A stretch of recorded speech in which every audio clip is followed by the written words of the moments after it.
이에 예수께서 제자들과 함께 겟셋마네라 하는 곳에 이르러 제자들에게 이르시되 내가 저기 가서 기도할 동안에 너희는 여기 앉아 있으라 하시고 베드로와 사도들이 여호와를 그리고 같이 가시되 고민하고 싶었다. 이에 말씀하시되 내 마음이 매우 고민하여 죽게 되었으니 너희는 여기 머물러 나와 함께 깨어 있으라 하시고 조금 나아가서 그들을 이르시고 그들을 기도하여 이르시되 내 아버지여 만일 불만하시거든 이 자들에게서 지나가게 하옵소서. 그러나 나의 의로 가시옵소서. 아버지의 의로 가시옵소서. 제자들에게 오사 그 자는 것을 보시고 베드로에게 말씀하시되 너희가 나와 함께 1시간도 이렇게 깨어 있을 수 없더냐? 시험에 들지 않게 깨어주라. 마음에는 눈으로 내 유심히 하겠다고 하시고 다시 두 번째 나아가 기도하여 이르시되 내 아버지여 만일 내가 마시지 않고는 이 잔이 내게서 지나갈 수 없거든 아버지 원대로 되기를 원하나이다 하시고 다시 오셔 하신즉 그들이 하니 이는 그들의 이름이 원하느니라. 또 그들을 두시고 나아가 세 번째 같은 말씀으로 기도하신 후 이에 제자들에게 다시 이르시되 이제는 자고 쉬라. 보라 때가 가까이 왔으니 인자가 죄인의 손에 걸리느니라. 함께 읽겠습니다. 일어나라 함께 가자 보라 나를 파는 자가 가까이 왔느니라. 아멘. 겟셋마네 기도 깨어 기도함의 사명이라는 이 제아의 말씀으로 하나님의 말씀을 전하실 때 하나님의 은혜와 성령 하나님의 조명하심이 있기를 바랍니다. 반갑습니다. 옆사람과 인사하시겠습니다. 잘 오셨습니다. 축복합니다. 사랑합니다. 네, 예수님께서는 공생애를 하시면서 사역을 하시면서 늘 기도하셨습니다. 늘 한적한 곳에 가셔서 따로 혼자서 기도하셨고요. 오병이어 같은 사건이 있은 후에도 조용히 혼자 기도하셨습니다. 제가 한번 쭉 예수님이 기도하셨던 장면들을 복음서에서 찾아봤는데요. 보통 이제 검색 그런 에서 찾을 수 있지만 그래도 한번 쭉 이렇게 제가 복음서를 읽으면서 쭉 이렇게 찾아보다 보니까 복음서를 다 읽게 됐는데 꽤 많은 분량이 예수님의 기도의 장면들이 나왔습니다. 제가 하나하나 읽어드리도록 하겠습니다. 마가복음 1장 35절에 보면 이렇게 나옵니다. 새벽 아직도 밝기 전에 예수께서 일어나 나가 한적한 곳으로 가사 거기서 기도하시더니 예수님께서 새벽 기도를 하셨다는 거죠. 공성의 첫 부분인데요. 늘 이렇게 새벽에 기도하셨고요. 오병이어 사건 후에도 예수님은 기도하셨습니다. 요한복음 6장 15절 말씀 제가 읽어드리겠습니다. 그러므로 예수께서 그들이 와서 자기를 억지로 붙들어 임금으로 삼으시려는 줄 아시고 다시 혼자 산으로 떠나가시니라. 마가복음 6장 46절 말씀도 같은 장면인데요. 읽어드리겠습니다. 무리를 작별하신 후에 기도하러 산으로 가시니라. 왜 오병이어 사건 하고 난 다음에 왜 기도하셨을까요? 사람들이 예수님을 임금 삼으려고 왕 삼으려고 하니까 예수님이 따로 가셔서 그것을 다 내려놓는 거죠. 사람들의 환호를 떠나서 하나님과 함께하는 시간, 하나님 보내신 사명을 다시 한번 확인하는 기도의 시간을 따로 가지셨다는 것입니다. 예수님이 세례 받으실 때 우리가 가서 그냥 세례만 받은 것처럼 생각할 수 있습니다. 하지만 예수님이 세례 받으실 때도 하나님께 기도하셨습니다. 누가복음 3장 21절 말씀입니다. 백성이 다 세례를 받을새 예수도 세례를 받으시고 기도하실 때에 하늘이 열리며 하늘에서 음성이 들렸죠. 이는 내 사랑하는 기뻐하는 아들이다라고 말씀하시는 하나님의 음성이 들릴 때 예수님이 세례를 받으시고 하나님께 기도하실 때 하늘문이 열리고 그 음성이 들렸다는 것입니다. 예수님이 12제자를 세우실 때도 그냥 세우신 것이 아니고요. 기도하셨습니다. 누가복음 6장 12절에서 13절 말씀 읽어드리겠습니다. 이때에 예수께서 기도하시러 산으로 가사 밤이 새도록 하나님께 기도하시고 밝음에 그 제자들을 부르사 그 중에서 12를 택하여 사도라 칭하셨으니 그냥 보다가 12명 내가 명단 불러준 게 아니고요. 중요한 일이죠. 제자들이 많았지만 그 중에서 12명을 택하기 위해서 예수님은 철야 기도를 하셨습니다. 그리고 내려오셔서 12를 택하셨습니다. 예수님의 뜻인가요? 하나님께 기도하고 하나님께 받은 뜻인가요? 기도하고 12를 하나님이 주신 대로 택하여 사도로 세우신 것이었습니다. 예수님이 너희는 나를 누구라 하느냐 그랬더니 베드로가 주는 그리스도시요 하나님의 살아계신 아들이시니이다라고 고백했던 그때 또 예수님께서는 기도하시고 난 다음에 그 말씀을 하셨습니다. 누가복음 9장 18절 말씀입니다. 예수께서 따로 기도하실 때에 제자들이 주와 함께 있더니 물어 이르시되 무리가 나를 누구라 하느냐. 왜 그랬을까요? 그때 베드로가 그 고백을 하자 예수님이 처음으로 이제 내가 곧 잡혀서 십자가에 죽게 될 것이다 라는 말씀을 하시기 위하여 그 말씀을 하셨던 것이죠. 그래서 그때도 기도하시고 난 다음에 사람들이 나를 누구라 하느냐, 너희는 나를 누구라 하느냐, 그리고는 내가 십자가에 못 박혀 죽어야 한다 라는 말씀을 하셨습니다. 그 외에도 너무나 많이 있는데요. 누가복음 변화산에 올라가실 때도 우리가 그냥 변화산에 제자들하고 올라갔더니 변화되었다 이렇게 생각을 할 수 있지요. 근데 찾아보면 누가복음 9장 28절 말씀을 제가 읽어드리겠습니다. 이 말씀을 하신 후에 8일쯤 되어 예수께서 베드로와 요한과 야고보를 데리고 기도하시러 산에 올라가사 기도하실 때에 용모가 변화되고 그 옷이 휘어져 광채가 나더라. 변화산에 올라가신 것도 기도하러 올라가셨다는 것이죠. 또 우리가 잘 아는 것처럼 주기도문을 제자들이 가르쳐 달라고 하는 장면이 나옵니다. 그 장면은 누가복음 11장 장면인데요. 누가복음 11장에도 보면 예수님께 주기도를 가르쳐 달라. 예수님 우리에게도 기도를 가르쳐 달라고 할 때도 예수님이 기도하시고 난 다음에 기도하시는 모습을 보고 제자들이 요청한 것이었습니다. 제가 읽어드리겠습니다. 누가복음 11장 1절 말씀입니다.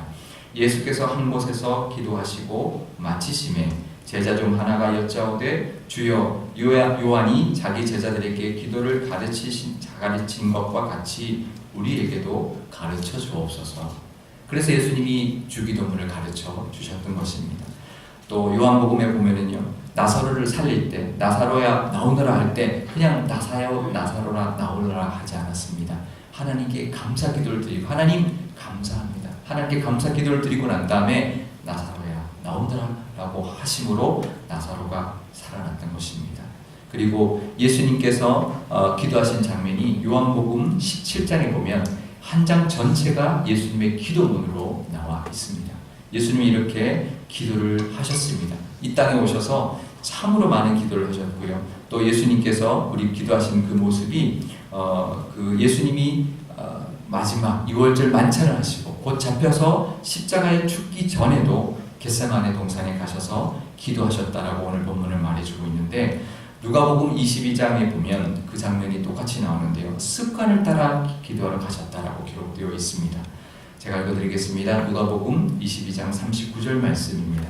예수께서 나가사 습관을 따라 감람산에 가시매 제자들도 따라갔더니 이 겟세마네 동산은 감람산에 있는 동산인데요. 예수님이 예루살렘에 오시면 늘 그 감람산 겟세마네 동산에 가서 기도를 하셨던 것입니다. 내일 내가 이제 곧 잡힐 거니까 겟세마네 동산 가서 내가 기도해야지. 그리고 그날만 간 것이 아니라 늘 겟세마네 동산에 가서 기도를 하셨던 것이죠. 예수님은 근데 왜 이렇게 예수님이 공생했을 때 이렇게 많은 기도를 하셨을까요? 예수님은 이렇게 기도를 하실 필요가 있으신 분인가요? 왜 이렇게 예수님은 기도를 많이 하셨을까요? 만약에 이렇게 예수님이 기도를 많이 하셨다면 지금 천국에 가셔도 이렇게 예수님은 이 땅에서 기도하신 것처럼 기도하고 계실까요? 어떨까요? 예수님 지금 천국에서 기도하실까요? 이렇게 이 땅에서처럼? 아닐 겁니다. 예수님은 성부 하나님과 하나이시기 때문에 기도할 필요가 없습니다. 그러면 왜 이 땅에서 이렇게 많은 기도를 하셨을까요? 그것은 하나님과 지금 떨어져 있기 때문에 떨어져서 이 땅에 와 있기 때문에 또 육신의 몸을 입고 와 있기 때문에 기도하지 않으면 하나님과 교통할 수 없고 하나님과 하나 될 수 없기 때문이었습니다. 하나님은 예수님은 이 땅에 완전한 신이시기도 하셨지만 이 땅에서 완전한 육신의 몸으로 살았기 때문에 늘 하나님과 기도로 교통해야 하셨고 또 특별히 중요한 일이 있을 때마다 하나님께 기도함으로 하나님의 뜻대로 모든 것들을 감당하셨던 것입니다. 그러니 인간의 몸을 입고 이 땅을 살아가실 때 마지막에 그 십자가의 고통은 피하고 싶은 고통이었고, 그래서 하나님께 간절히 겟세마네 기도를 하셨던 것입니다. 그래서 누가복음 22장 44절에 보면 그 땀방울이 핏방울처럼 되었다라고 기록해주고 있는 것입니다. 예수님도 이렇게 피하고 싶은 것이 있었다면, 그래서 이렇게 기도를 했다면 우리도 그렇게 기도할 수 있어야 합니다. 하지만 예수님께서는 그 기도로 멈추지 않으시고요. 결국에는 마지막에는 나의 원대로 마시었고 아버지의 뜻대로 되기를 원합니다. 아버지의 원대로 하시옵소서라고 기도하셨습니다. 인간의 몸을 입고 오셔서 그 고통과 모든 기도들을 우리가 하나님께 올려드렸지만 늘 그 마지막에는 아버지의 원대로 되기를 원한다는 기도를 드렸습니다. 우리의 기도도 그 기도가 되어야 할 것입니다. 우리의 호언을 하나님께 기도해야 합니다. 하지만 마지막으로는 늘 하나님의 뜻이 나에게 이루어지기를 원합니다라고 하나님께 기도를 올려드릴 수 있기를 바랍니다. 또 다른 말로 말한다면 우리가 하나님이 원치 않는 것 같은 기도일지라도 우리가 드릴 수 있다는 것입니다. 그렇죠? 예수님도 분명히 하나님 뜻이라는 것 십자가 알았지만 하나님 고통스럽습니다. 이 잔이 나에게서 떠나가기를, 지나가게 해달라고 기도했던 것이죠. 우리도 그런 기도를 드릴 수 있습니다. 우리의 마음과 생각과 고통을 하나님께 호소하며 간절히 기도할 수 있습니다. 어떤 기도든 하나님 앞에 나가 간구할 수 있는 간구의 기도를 드릴 수 있기를 바랍니다. 하지만 끝으로는 늘 하나님의 원대로 되기를 원합니다라는 포기의 기도를 하나님께 올려드릴 때 하나님께서 합력하여서 선을 이루어 주시는 기도의 응답을 베풀어 주실 것입니다. 예수님은 날마다 새벽마다 기도하셨고요. 밤에도 가셔서 기도하셨고 어떠한 일이 있을 때마다 늘 기도하셨습니다. 우리도 마찬가지입니다. 기도해서 예수님처럼 기도의 사명을 감당하실 수 있기를 바랍니다. 제가 기도에 대한 훈련을 받을 때요, 기도의 최고의 경지가 뭘까요? 궁금하지 않으세요? 기도의 어떤 한 기도마다 이제 지금 요즘 중보기도반을 우리가 하고 있잖아요. 바이블 아카데미에서. 기도의 종류가 굉장히 많습니다.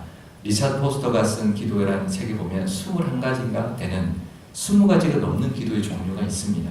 근데 그 기도의 종류들을 다 알면 좋겠죠. 어떨 땐 이런 기도하고, 어떨 때는 우리가 순간의 기도를 드릴 때도 있고, 어떨 때는 정말 중보의 기도를 드릴 때도 있고, 어떨 땐 선포의 기도를 드릴 때도 있고, 굉장히 많은 기도들을 우리가 알면 상황에 따라서 기도를 할 수 있죠. 근데 그 기도를 훈련을 받으면서 제가 정말 중요한 것을 하나 얻게 되었는데요. 그것은 기도의 최고의 경지가 무엇이냐 하는 것이었습니다. 어떤 기도를 드리더라도 기도의 최고의 경지가 있는데요. 그것은 하나님과 하나 되는 것입니다. 하나님의 뜻에 내 뜻이 합해지는 것입니다. 그러면 내 뜻은 사라지고요. 그 최고의 경지에 다다르면 나는 사라지고 오직 하나님의 뜻만 남게 되는, 그래서 나의 것은 다 없어지고 하나님 것만 내가 안에 충만해지는 것이 기도의 최고의 경지인데요. 이것이 바로 이 포기의 기도인 거죠. 우리가 기도의 응사를 받지 못해서 기도의 최고의 경지까지 가지 못하더라도 기도의 최고의 경지는 내 뜻을 내려놓고 하나님의 뜻이 이루어지기를 원합니다라고 하는 그 기도가 기도의 최고의 경지구나 라는 것을 깨닫고 그 믿음과 그 기도의 경지까지, 그 기도까지 드릴 수 있는 저와 여러분 되시기를 축복합니다. 늘 예수님도 이 땅에 오셔서 하나님과 교제하셨고 하나님의 뜻에 순종하심으로 사셨습니다. 우리도 그 삶을 사실 수 있기를 바라고요. 그래서 예수님께서 마지막 그 십자가의 길에서 빠지지 않았던 것 역시 이 겟세마네 기도였습니다. 그러면서 우리에게도 그 본을 보여주셨고요. 그리고 제자들에게 이렇게 말씀하셨죠. 시험에 들지 않게 깨어 기도하라 라는 기도의 사명도 주셨습니다. 우리가 걸어가야 할 십자가 길에도 우리가 꼭 기억해야 할 것은 기도의 사명이라는 것, 늘 하나님과 교통하는 기도가 있어야 한다는 것을 기억하실 수 있기를 바랍니다. 우리가 늘 그런 이야기를 하죠. 내 마음은 원이로 돼 육신이 약해서 잘 기도하지 못한다. 오늘 말씀에 보면 그 말씀을 누가 했나요? 제자들이 했나요? 아닙니다. 예수님이 하셨어요. 마음은 원이지만 육신이 약하구나. 그것을 우리가 하면 안 돼요. 제가 마음은 원이지만 육신이 약해서 잘 기도를 못해요. 그건 우리가 할 말이 아니에요. 우리는 최선을 다해서 하지만 우리 육신이 연약하기 때문에 하나님께 다 못 올려드리면 하나님이 마음은 원이지만 육신이 약해서 이 정도밖에 못하는구나. 그렇게 여겨주시고 받아주시는 말씀입니다. 우리가 그 말하면 안 됩니다. 우리는 최선을 다해서 기도할 수 있을 때 기도해야 합니다. 기도가 새벽 예배 나올 때 기도할 수도 있지요. 또 금요일 날 나와서 기도할 수도 있고요. 또 중보기도반이나 이런 것을 통해서 기도할 수도 있습니다. 제가 새벽 설교를 월요일부터 토요일까지 고집하고 합니다. 어떤 날은 월요일 날은 참 정말 월요일 주일 지나서 주일 예배를 끝나고 저녁에 월요일 새벽 말씀 준비하면 참 힘들어요. 또 토요일 날 되면 또 주일 말씀을 또 부담이 있기 때문에 토요일 새벽 예배 준비하는 것도 토요일 새벽 예배 말씀이 끝나야 주일 말씀이 또 시작이 되는데 제가 고집하는 이유가 있습니다. 왜냐하면 한 사람이 새벽을 쭉 설교를 해야 이 새벽 예배가 안정이 됩니다. 담임 목사가 하면 제일 좋고요. 한 사람이 쭉 이어서 갈 때 기도가 안정이 되고 새벽 예배가 참 점차 부흥할 수 있거든요. 그래서 고집하고 있는데요.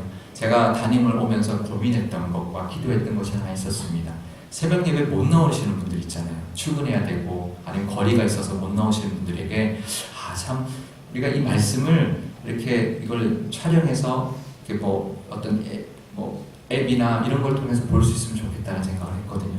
근데 우리 교회 권사님 한 분이 그것을 촬영해서 밴드에 올리기 시작했고 그래서 우리 교회가 이 새벽 예배 말씀이 밴드에 올라가기 시작했습니다. 밴드의 말씀을 통해서 얼마든지 우리가 함께 공유하고 기도할 수 있습니다. 아침에 일어나서 멀어서 교회 오지 못하면 일어나서 제 설교의 장점은 짧잖아요. 10분밖에 안 하거든요. 10분 듣고 잠깐 기도하고 출근 준비하면 되고요. 아니면 출근하시면서도 하면 되고요. 출근해서 자리에서 해도 되고요. 아니면 집에 있을 때는 아침에 일어나서 아침에 다 사람들 나가고 난 혼자 계실 때 하실 수도 있고요. 점심에 조금 시간을 내서 할 수도 있고 낮에 짬을 내서 할 수도 있고요. 집에 돌아와서 밤에 자기 전에 하실 수도 있습니다. 기도의 사명, 기도의 삶을 다시 우리가 불러일으킬 수 있는 저와 여러분 되실 수 있기를 바랍니다. 우리 오늘 그 다짐의 기도를 하면 좋겠습니다. 예수님도 이렇게 이 땅에 오셔서 기도하셨는데 우리가 더 기도해야 되지 않겠습니까? 기도의 사명, 그것을 감당하고 예수님처럼 늘 기도로 하나님과 교통하고 하나님의 뜻대로 사명을 감당하고 살기 위해서 기도하는 우리가 되도록 오늘 그렇게 다짐하는 그런 저와 여러분 되실 수 있기를 바랍니다. 우리 이제 다 같이 461장 찬송하신 후에 기도하는 시간 갖도록 하겠습니다.